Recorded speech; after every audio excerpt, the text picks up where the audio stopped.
In the autumn of 1835, the bustling streets of New York City buzzed with excitement, a palpable energy that coursed through the air like an electric current. The source of this fervor was not a political rally or a grand theatrical performance, but rather a series of astonishing articles published in the pages of The Sun, a relatively new newspaper that had quickly carved out a niche in the competitive world of journalism.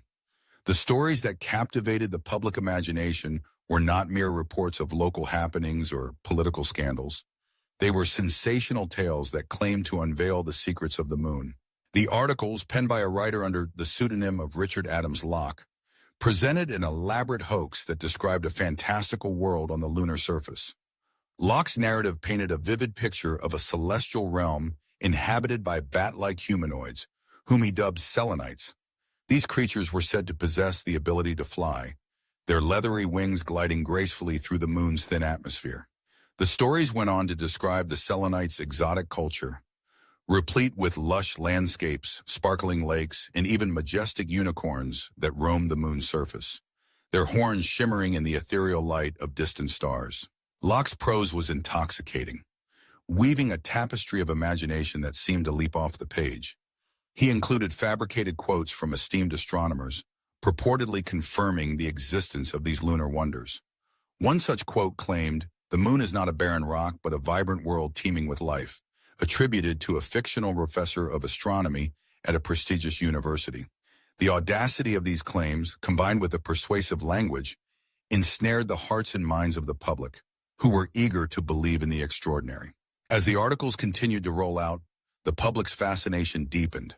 The Sun's circulation skyrocketed, with copies flying off the newsstands as eager readers clamored for the latest installment of this lunar saga. The streets were alive with conversations about the moon as people speculated about the Selenites and their fantastical world. Families gathered around the fire to share the stories, and debates erupted in coffeehouses about the implications of life beyond Earth. The hoax had not only captured the imagination of the public, but had also ignited a thirst for knowledge about the cosmos that many had never felt before.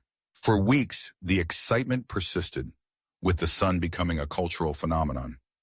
Merchants began to sell moon-themed merchandise, from illustrations of the Selenites to whimsical toys that echoed the otherworldly charm of Locke's narrative.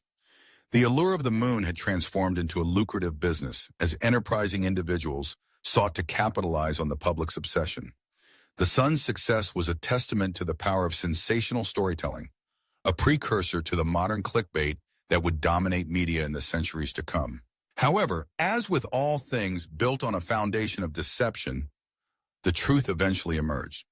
Skeptical astronomers and critics began to dissect Locke's claims, revealing the elaborate hoax for what it was.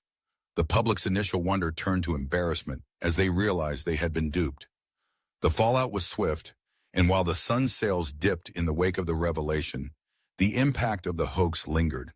It had demonstrated the potency of sensationalism in journalism, paving the way for future generations of writers and publishers who would seek to capture the public's imagination, often prioritizing spectacle over truth. In retrospect, the 1835 moon hoax was more than just a curious episode in the annals of journalism. It was a harbinger of the media landscape to come. It highlighted the delicate balance between fact and fiction, the allure of the extraordinary, and the insatiable human desire to believe in the impossible. As the world hurtled toward an age of rapid technological advancement and information dissemination, the seeds of sensationalism had been sown, forever changing the way stories would be told.